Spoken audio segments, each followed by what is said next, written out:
서로 축복하겠습니다. 기도함으로 인생의 방향을 잡읍시다. 하나님께서 찾는 사람이 됩시다. 할렐루야. 오늘은 제6차 특세 33번째 시간입니다. 오늘은 이전 투구라는 제목으로 하나님의 말씀을 전하도록 하겠습니다. 어제 살폈던 사사기 19장에서 벌어진 일들은 사실 입에도 담기 거북한 일들이 많았습니다. 웬만하면 떠들추고 싶지 않은 사건들의 연속이었지 않습니까? 사명을 망각한 레위인의 이야기, 또 기브아라는 성에서 벌어진 무서운 죄악들, 심지어 하나뿐인 생명을 파리의 목숨처럼 생각하는 사람들의 행태 등등은 그야말로 등골이 오싹하는 일들입니다. 오늘은 그 무시무시한 일련의 사건들 중에서 이제 마지막에 있었던 사건을 발단으로 벌어지는 전쟁을 살펴볼 차례입니다. 어제 살폈던 19장에서 본 마지막 사건이 무엇입니까? 레위인이 첩의 시신을 12덩이로 조각을 내서 그것을 이스라엘의 각 지파들에게 보낸 사건입니다. 이 사건은 곧 톱 뉴스가 되었습니다. 오늘날 있어도 마찬가지 아니겠습니까? 너무나 엄청난 일에 이스라엘 자손들은 기겁했습니다. 그들은 자신들이 애굽에서 나온 날부터 지금까지 이렇게 참혹하고 무서운 일이 이 나라 안에서 일어난 적이 없었다. 그렇게 말합니다. 이 엄청난 사건 앞에 이스라엘 백성들은 너나 할 것 없이 각 지역에서 모여들었습니다. 그들은 미스바에 모였고요. 칼을 다룰 줄 아는 보병만 무려 40만 명이 모였다고 하니 엄청난 숫자입니다. 그만큼 이 사건이 이스라엘 자손들에게 충격적이었다 하는 반증입니다. 미스바에 모인 사람들은 각 지파의 지도자들을 중심으로 이 일을 어떻게 처리할 것인지를 의논했습니다. 그 과정에서 첩의 시신을 토막낸 레위인은 고소인 자격으로 그 자리에 나왔습니다. 그는 자신의 비겁함은 숨기고 기브아 불량배들의 악행만을 고발했습니다. 그렇지 않아도 붕괴하고 있던 이스라엘 백성들에게 레위인의 고발은 이 타오르는 불에 휘발유를 붓는 것과 다를 바 없었습니다. 레위인의 고소 고발이 이제 끝나자 누가 먼저라고 할 것 없이 모든 백성들이 한 가지 결정에 동의하게 됩니다. 보면 8절부터 10절까지의 말씀 함께 봉독해 볼까요? 8절부터 10절입니다. 모든 백성이 일제히 일어나 이르되 우리가 한 사람도 자기 장막으로 돌아가지 말며 한 사람도 자기 집으로 들어가지 말고 우리가 이제 기브아 사람에게 이렇게 행하리니 곧 제비를 뽑아서 그들을 치되 우리가 이스라엘 모든 지파 중에서 100명에 10명, 1000명에 100명, 10,000명에 1000명을 뽑아 그 백성을 위하여 양식을 준비하고 그들에게 베냐민의 기브아에 가서 그 무리가 이스라엘 중에서 망령된 일을 행한 대로 징계하게 하리라 하니라. 이것이 미스바에 모인 이스라엘 백성들의 결론입니다. 베냐민 지파에 속한 기브아 성을 징계하겠다는 겁니다. 천인 공노할 일을 저지른 그 땅을 심판하겠다는 거지요. 이스라엘 백성들은 우선 기브아에 속해 있는 베냐민 지파에게 도움을 청합니다. 기브아 성에 있는 불량배들을 베냐민 지파 사람들이 붙잡아서 넘겨달라는 겁니다. 하지만 이 요구는 베냐민 지파에 의해 거부당합니다. 이 팔이 안으로 굽는다고 하잖아요. 베냐민 지파는 비록 불량배들이지만 그래도 자기 지파에 속한 사람들이라 그들을 감싸고 있습니다. 결국 이 일로 인해 이제 이스라엘 지파들과 베냐민 지파 사이에 큰 전쟁이 벌어지게 되었습니다. 이것은 결코 바람직한 태도가 아니지요. 우리는 이 팔이 안으로 굽는다라는 그 말로 인해 아픔을 겪었던 사사기의 역사를 이미 알고 있습니다. 사사기 9장에서 만났던 기드온의 아들 아비멜렉 기억하시나요? 그는 자신이 이스라엘의 왕이 되고픈 마음에 자기의 외척이죠. 이 외가 쪽 세겜 사람들을 충동질했습니다. 세겜 사람들은 이러한 아비멜렉의 계략에 고스란히 넘어갔습니다. 세겜 사람들은 아비멜렉이라는 사람의 됨됨이보다 그가 자신들과 동향의 사람들, 같은 혈육이다 하는데 더 큰 관심을 두었습니다. 팔이 안으로 굽은 것이죠. 그 결과가 무엇입니까? 아비멜렉은 왕이 되었지만 얼마 지나지 않아 세겜 사람들은 왕을 잘못 세웠다고 땅을 치고 후회했습니다. 나중에는 아비멜렉의 비참한 최후를 맞이하기까지 했습니다. 우리나라도 유사한 문제를 안고 있잖아요. 팔이 안으로 굽는다 혹은 우리가 남이가 등등의 말들이 이 땅을 뒤덮고 있는 문제의 원인입니다. 요즘 같은 선거철만 되면 지방색 타파를 외치지만 이게 말처럼 쉽게 되질 않습니다. 이번만은 뭔가 다르겠지 기대해 보지만 결과는 마찬가지. 혹시나 했더니 역시나일 뿐이잖아요. 이런 일이 어디 정치판 뿐이겠습니까? 기업에서도 마찬가지.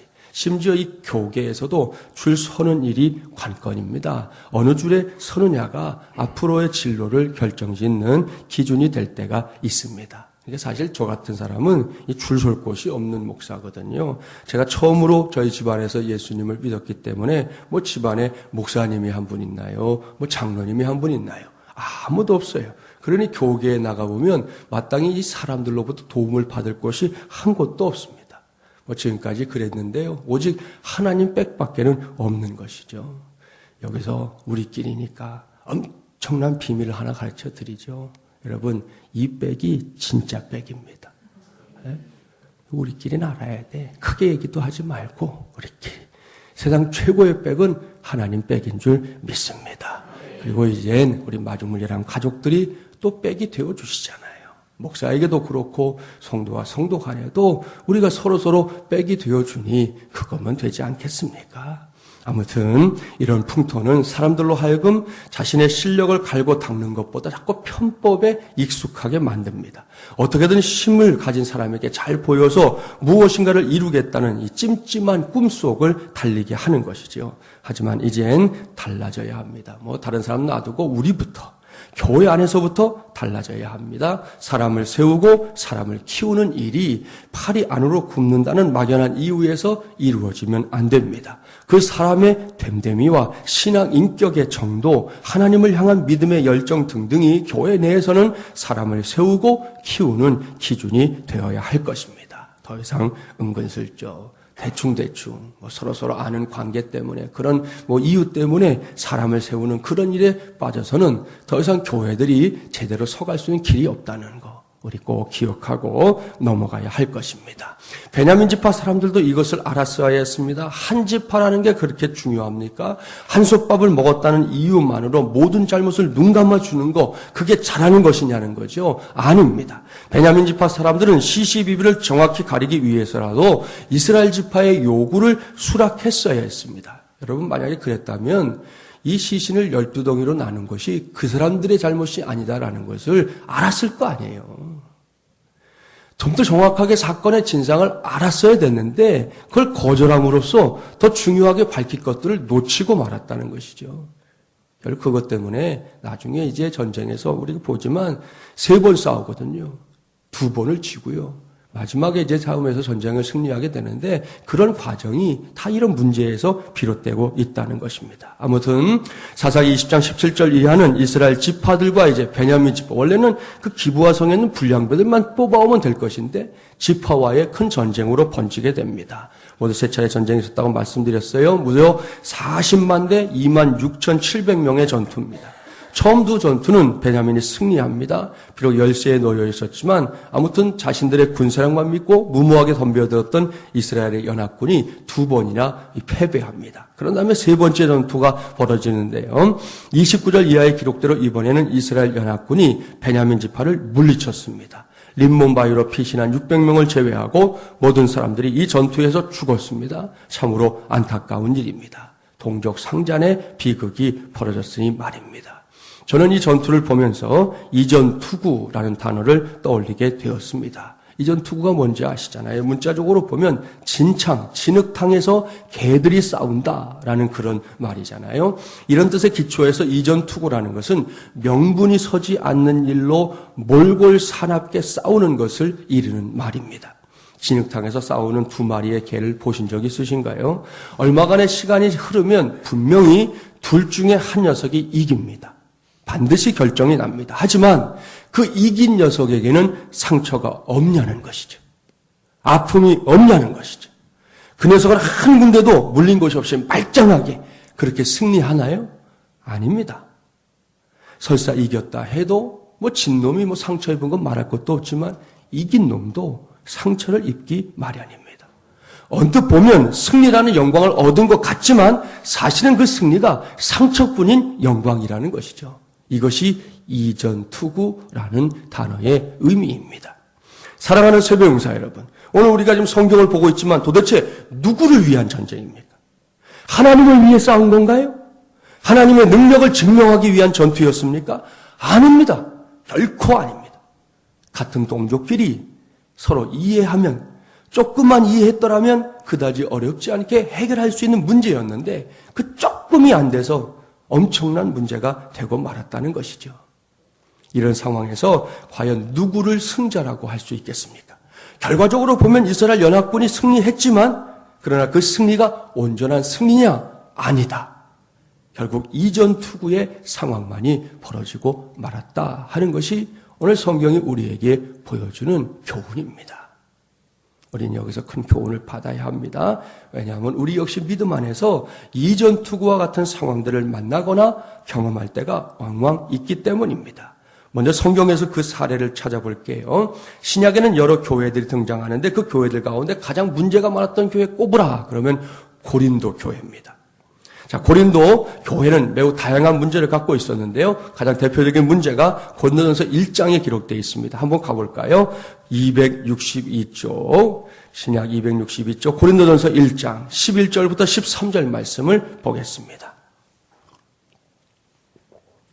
이 말씀을 보는 이유는 오늘날 우리 21세기 교회에서도 그대로 벌어지는 일이 고린도 교회에서도 있었기 때문이에요. 1장 11절부터 13절 우리 함께 봉독해 볼게요. 262쪽 봉독합니다. 내 형제들아 글로의 지편으로 너희에 대한 말이 내게 들리니 곧 너희 가운데 분쟁이 있다는 것이라. 내가 이것을 말하거니와 너희가 각각 이르되 나는 바울에게 나는 아볼로에게 나는 게바에게 나는 그리스도에게 속한 자라 한다는 것이니 그리스도께서 어찌 나뉘었느냐. 바울이 너희를 위하여 십자가에 못 박혔으며 바울의 이름으로 너희가 세례를 받았느냐. 우리는 이 말씀에서 마음이 상해 있는 사도 바울을 만납니다. 그는 자신의 답답한 심정을 고린도 교회 성도들에게 전하고 있습니다. 무슨 말씀입니까? 고린도 교회 안에 파당이 생겼다는 거죠. 어떤 이들은 고린도 교회의 개척자인 사도 바울을 따른다는 의미에서 우리는 바울파야. 그랬더니 어떤 이들은 고린도 교회의 차기 지도자, 바울이 떠난 다음에 아볼로가 이제 새로운, 오늘로 말하면 담임 목사로 부임을 했거든요. 그랬더니 그 사람을 또 지지한다고 우리는 아볼로파. 여기에 질세라 어떤 이들은 자신들을 예수님의 제자 가운데 수제자였던 베드로를 추종하는 사람들이다. 그래서 우리는 게바파. 어떤 이들은 이도저도 아니고 사람들은 다 싫어. 우리는 그리스도파. 이렇게 각자 자기의 파당을 지어가지고 그 교회 안에서 서로가 으르렁거리는 일들이 벌어지게 되었다는 것입니다. 여러분, 이들은 모두 한 교회를 섬기는 사람들이에요. 고린도 교회라고 하는 동일한 믿음의 터전 위에 있는 사람들이라는 것입니다. 그런데 저마다 다른 이름으로 불리는 것을 이렇게 좋아하고 있습니다. 바울이 얼마나 답답했겠어요. 이게 뭐냐는 것이죠. 어쩌라는 것입니까? 이것이 이전 투구입니다. 바울은 당시 고린도 교회의 현실, 이 이전 투구의 상황을 놓고 눈물을 흘렸습니다. 그리고 그 상황의 부당함을 설명하고 믿음 안에서 새롭게 하나 될 것을 강력하게 가르치고 있습니다. 이렇게 서로 으르렁대는 현실은 고린도 교회만의 문제가 아니잖아요. 안타깝지만 오늘날의 교회 안에서도 그와 같은 모습을 얼마든지 찾을 수 있다는 것이죠. 물론 진리를 위한 싸움에는 우리 모두가 함께 나서야 합니다. 머리가 터질 정도로 싸워야 합니다. 하지만 그 밖의 부분에서 함께 믿음 생활을 한다고 하지만 충분한 이해와 사랑이 부족할 때가 얼마나 많은지 모릅니다. 얼마든지 서로 하하 웃고 넘어갈 수 있는 상황들을 아주 험악한 상황으로 확대하는 사람들이 있어요. 때로는 자신의 의로움을 과시하기 위해 뭔가 일을 꾸미지만 그것이 결국 많은 사람들에게 상처가 되는 일들도 있습니다. 이것은 우리 주님의 가르침이 아니지 않습니까? 사순절이 이제 얼마 남지 않았는데 주님께서는 자신의 생애를 바쳐서 우리 모두에게 가르쳐 주신 거, 그것이 사랑이라는 거 우리 다 알고 있습니다. 그렇다면 그 가르침을 이제는 좀 실천에 옮겨야 하지 않겠습니까? 그렇습니다. 우리는 더 이상 이전 투구에 빠지면 안 됩니다. 지금까지 교회들이 이 이전 투구 때문에 주변에서 손가락질 받는 일들이 왕왕 있었습니다. 이제는 중단해야 된다는 것이죠. 당장은 내가 승리한 것 같고 상대방을 제압한 것 같지만 여러분 아니라는 거예요. 상대방이 입은 상처 못지않게 나도 상처를 입게 된다는 것을 잊지 말아야 합니다. 그렇다면 이전 투구의 현실을 뛰어넘는 길이 뭘까요? 주님의 가르침에 해답이 있어요. 요한복음 13장 34절 35절 말씀을 우리 한번 찾아보겠습니다. 요한복음 13장 34절 35절 자막으로도 나오니까 우리 함께 봉독해 볼게요. 여러분 잘 아시는 말씀이에요. 우리 한 목소리로 봉독해 보겠습니다. 새 계명을 너희에게 주노니 서로 사랑하라. 내가 너희를 사랑한 것 같이 너희도 서로 사랑하라. 너희가 서로 사랑하면 이로써 모든 사람이 너희가 내 제자인 줄 알리라. 아멘. 할렐루야. 사랑하는 새벽용사 여러분, 이 말씀이 바로 이전 투구를 뛰어넘을 수 있는 길입니다. 이 말씀에 따르면 믿음 안에서 이루어지는 저와 여러분의 이 사랑은 그저 이웃을 사랑하라고 하셨던, 내 몸같이 사랑하라고 하셨던 그 경계를 넘어서는 사랑이라는 것이죠. 주님은 분명히 말씀합니다. 내가 너희를 사랑한 것 같이 너희도 서로 사랑하라. 여기에 지금까지 잘해왔던 저와 여러분이 앞으로도 이 공동체 안에서 영원토록 이전 투구의 바람을 잠재울 수 있는 유일한 길이 있습니다. 그것은 이 사랑의 수준을 높이는 것입니다. 그렇습니다. 우리가 이전 투구의 바람을 잠재우려고 한다면 자신의 몸을 사랑하듯 사랑하는 그 이웃 사랑의 수준, 그것도 높은 수준이지요. 그러나 거기에 머물면 안 된다는 것이죠. 만족하면 안 된다는 겁니다. 그 정도로는 어림도 없습니다. 우리가 추구해야 할 사랑은, 우리가 이루어야 할 사랑은 주님께서 자신의 피를 흘려가시면서까지 사랑해 주신 그 사랑에 이르는 것입니다. 이것만이 이전 투구의 현실을 바꿀 수 있는 대안이라는 것입니다. 이미 많은 사람들이 사랑에 대해 이야기합니다. 많은 유행가들이 사랑에 대해 노래합니다. 서적들을 펼치면 사랑에 관한 화려한 글들이 열심히 소개되고 있습니다. 그러나 그렇게 이야기되고 노랫말로 읊조리고 글로 기록된다 해서 사랑할 수 있는 것은 아닙니다. 그동안 많은 사람들이 사랑하는 일에 실패한 이유가 거기에 있어요. 말만 무성해. 그러나 그렇게 해서는 사랑할 수 없습니다. 화려한 논리들이 가득하지요. 하지만 그것만으로도 사랑이 이루어지는 것은 아닙니다. 좋은 글귀가 우리의 귀에 들어와서 흘러나갔다고 해서 사랑이 되는 게 아니라는 것이에요. 주님의 말씀을 꼭 기억해야 합니다. 내가 너희를 사랑한 것 같이 너희도 서로 사랑하라. 그렇습니다. 해야 합니다. 사랑해야 합니다. 행동으로 옮겨야 합니다. 실제적으로 사랑하려고 해야 합니다. 현장에서 사랑이 증명되도록 해야 합니다. 말 한마디, 행동 하나하나가 사랑을 담고 있는 것들이 되어야만 합니다. 그래야 비로소 우리는 사랑합니다 라고 말할 수 있다는 것이죠. 주님의 사랑이 그렇습니다. 내가 너희를 사랑한다. 내 모든 것을 주기까지 사랑한다. 나는 나를 주고서라도 너를 택하고 싶다. 이렇게 말씀만 장황하게 하신 분이 우리 주님이 아니라는 것이죠.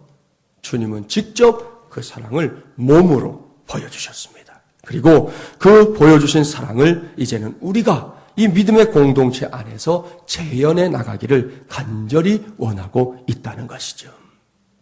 오랜만에 짝을 지어서 한번 고백해 보려고 합니다. 한참 전에 해보셨죠? 나는 너를 사랑해, 나는 너를 사랑해. 말도 못하게 사랑해. 아시죠? 예, 기억하시나? 예. 자, 1절은 손가락으로, 2절은 자, 5개 손가락으로 하시고, 3절은 아시죠? 기억을 하고 있나 모르나 한번 해보겠습니다. 나는 너를 사랑해. 짝을 한번 찾아보세요, 주변. 두 사람씩 짝을 보고. 자, 손가락 하나로. 나는 너를 사랑해. 나는 너를 사랑해. 나는 너를 말도 못하게 2절. 나는 너를 사랑해. 나는 너를 사랑해. 나는 너를